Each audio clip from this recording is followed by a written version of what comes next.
Welcome back to Track and Travel with Rick, and today I'm in the shop by myself, and we are working on my 2026 Ram. It's a bighorn standard output Hurricane engine, and today, there's the kit. Today we're going to install a base plate to tow this rig behind my motorhome.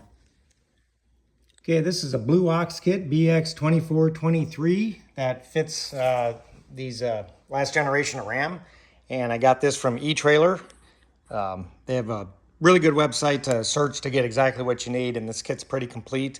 I've used them many times in the past, so they're my go-to for anything trailer hitch, towing, that type of thing related. And it comes with a pretty heavy duty. This thing is heavy. Base plates. Got some pins that'll be able to be removed so they're hidden. A couple adapters and some safety cables.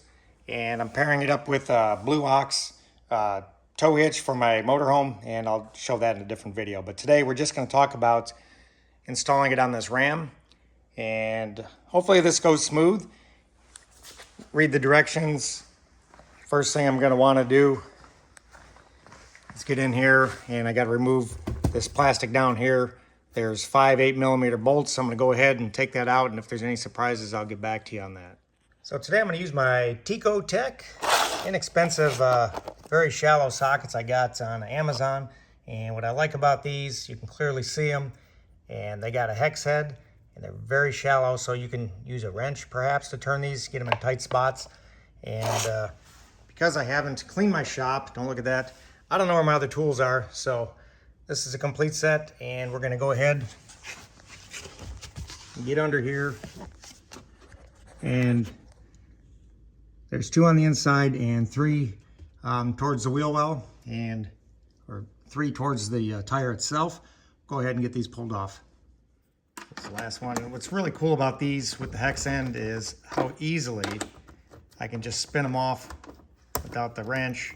And you can see up against the tire, it would have been pretty close to get the wrench in there. And piece of cake. And you can see it's just falling off, so there's no punch clips, nothing like that. It's truly 4 bolts. It's out of there, and then I've got an electrical connection. I'm going to go double check the instructions. I'm going to take the electrical connection off, and then I'm going to repeat on the other side. All right, let's take this connection apart. First of all, shout out to my wife for giving me this really cool flexible tube type flashlight for Father's Day. It's rechargeable. I don't know what brand it is. It's one of them cheap ones you saw on Amazon. Some of the stuff's not bad. So what you want to do is you got to push this tab out, and then right above it, the black plastic, just go ahead and push it in, and that it's cam locked. And just like that, go ahead. I should be able to, should just come apart.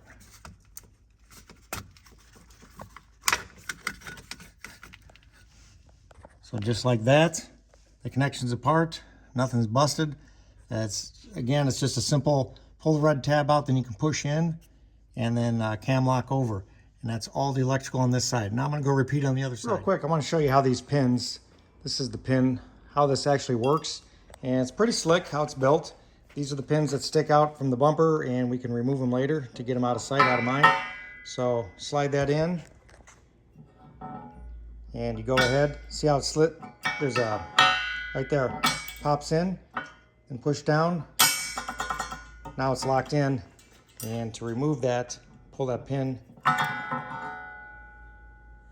Pretty ingenious method, no tools required, and looks like make this thing easy to hide the pins and not have to look at them when you're not using them. Okay, there's 3 bumper mount bolts. You're looking at 2 of them, and I can get a wrench straight on, maybe an impact to get those. They're 18mm. The one that is difficult to get at is on this side. Let's see if I can.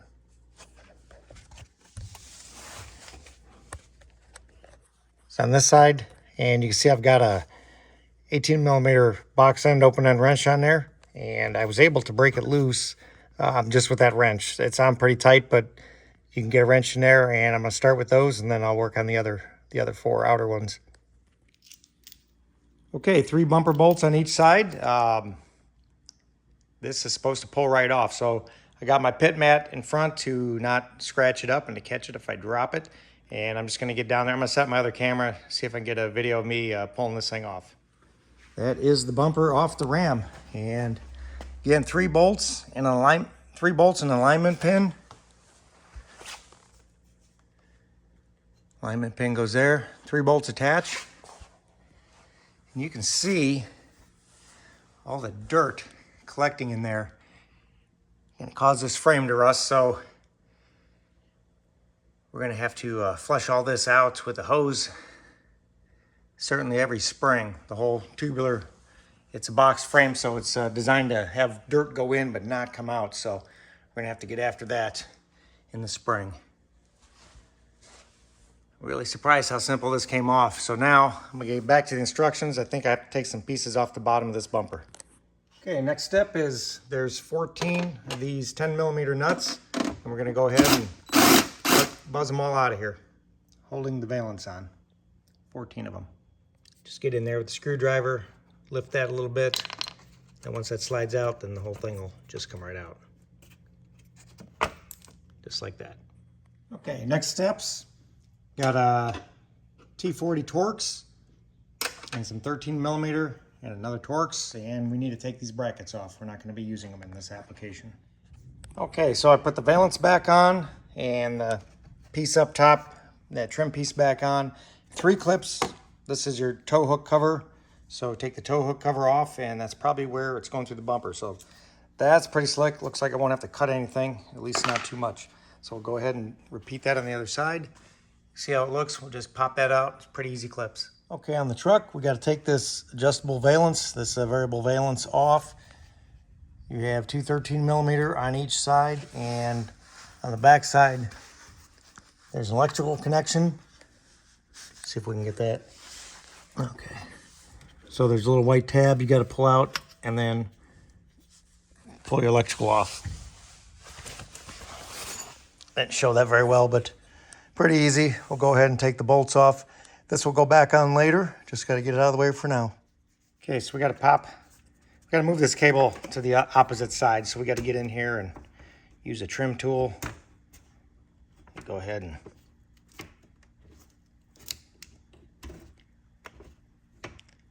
there we go. And we're going to rotate that under and put it in from the other side. A little bit hard to do one-handed, but you get the idea. And then I'm going to go ahead and roll it under, relocate it to the back side. Okay, there's this rubber piece right below. There's 4 push pins. Got the first one out here. There's a couple more. Take all 4 of those out, and we're not going to be reusing this piece, so we'll get this out of the way. All right, so looking at the instructions, and they're talking about trimming this up here, and it's not clear why. And they talked about as necessary, some trimming in here. So I'm not willing to take a saw to this till I get it figured out. So the next step is make up the bolts, and we're going to bolt the front to right in here. That's where the tow hook would have been. If your truck has them, you take that bolt out and reuse it. I'm going to use the included bolt, and I'll just press it into place and snug it up. Okay, we're going to have to drill a 1/2-inch hole using the plate as a template.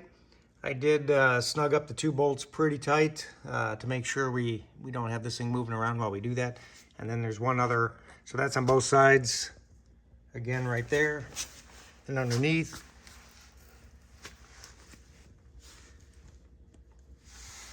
I can't see it, man.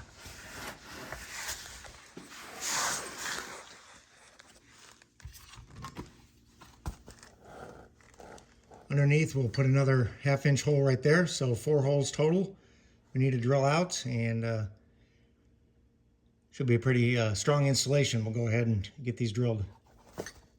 Okay, to drill this out, I'm going to use my Harbor Freight Bauer, whatever, 90-degree drill, because this one, wide open, is 450 RPM on low speed, and cutting through some heavy steel with a 1/2-inch, you want to go as low as you can, so 450 RPM is going to be perfect.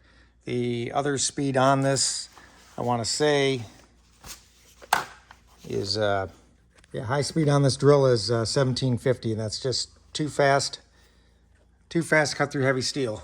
So, see how this goes. I'll see if I set up the other camera. Maybe I can get some photo of this. Yeah, actually you knocked it out pretty quick. Made some pretty good chips. Low speed is your friend on drilling heavy steel. Go ahead and get the other 3 holes done. Yeah, I'm not gonna try to video it. It's just drilling. But I just want to say that at 450 RPM seems to be perfect. Magnets in a baggie. Easiest way to clean this up.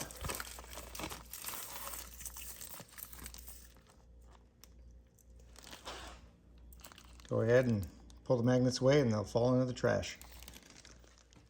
Well, last hole, and this worked on the other side. Probably don't try this at home, but a little bit of drill press action here. Jack, and this is a 90-degree drill, so it's gonna go.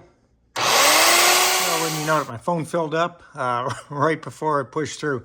So I got both holes drilled. We're gonna go ahead and this stove bolt with a spacer, and you're gonna go ahead and stick it in the hole we drilled on the side, one on each side. And we have a nut. We'll tighten that loosely. And it appears I am missing hardware because we've got this nut that goes inside and I need a bolt to run into it. So I'm gonna go dig through my stuff with metric, see what I got, and dig through everything one more time, but it looks like I'm missing some hardware. All right, now it's the next day. Ricky's here to help me put the bumper back on, but he stopped and got some hardware. This is 10.9, 12 millimeter. And the holes we drilled underneath, I've got of course, there's a body mount bolt, so even with the light in there, it's exactly behind it. So it's hard to see, so I'm gonna put a little bend in there and reach over there, snake this up, bolt it down. And then once that's in, then we'll have to torque everything down. I think I'm gonna go ahead and pull the front bolts out, put some Loctite on them. I'm gonna do the same with this, get some Loctite on this, and torque them down to spec. A lot of fooling around, probably not going to film that and get Ricky's help and he'll get on the other one, and we'll see if this bumper bolts up. I'm concerned, they were telling me to clearance this out and it makes 0 sense. And I think some of these instructions are for the RHO and Rebel model, so I'm not 100% sure. So we are going to go ahead and trial fit this and see if it slides in without any clearancing. And if not, we'll know what we need to clearance. So I probably didn't need to take that apart, not sure. But I'm hoping it just goes straight on, so let's get on this. All right, little blue Loctite and torque to specs. The specs for torque were included in the instructions.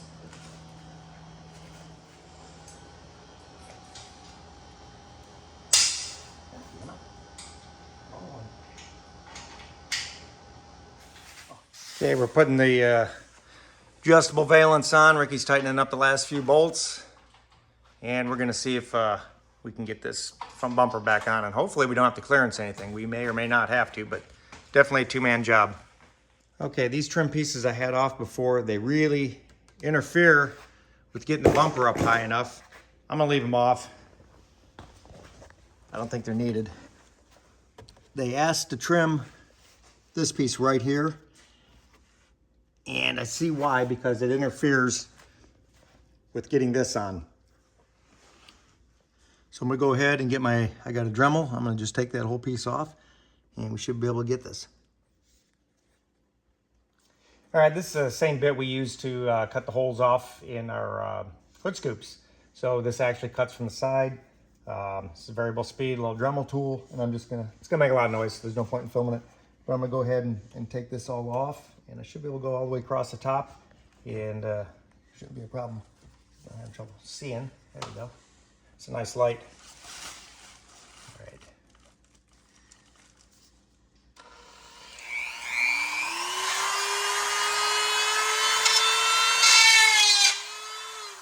Time for some hearing protection. All right, got that out of there. Weren't using it anyways. That was rubbing on the bumper, preventing us from putting this all back together. Got to finish cleaning up and a little deburring there, knock some of that stuff off, and let's get this bumper back on. Okay, that was the ticket. Get that hunk of plastic out of the way. Also, I think it looks better. I don't care that there's a gap there, but that gap filler piece of plastic, all that was doing is rubbing on your paint as everything flexes. And I think it looks better with a continuous even gap. Still got to bolt everything up tight. It is pretty, I'm always gonna have to look at that, but pull this out. that's going to be it.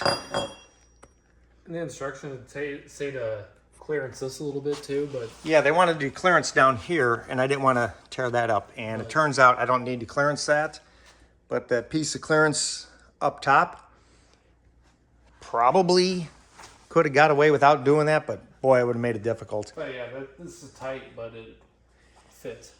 It's pretty nice having the holes already there. When I did that Saturn, I had to do a lot of cutting on that car, and I didn't like anything about that.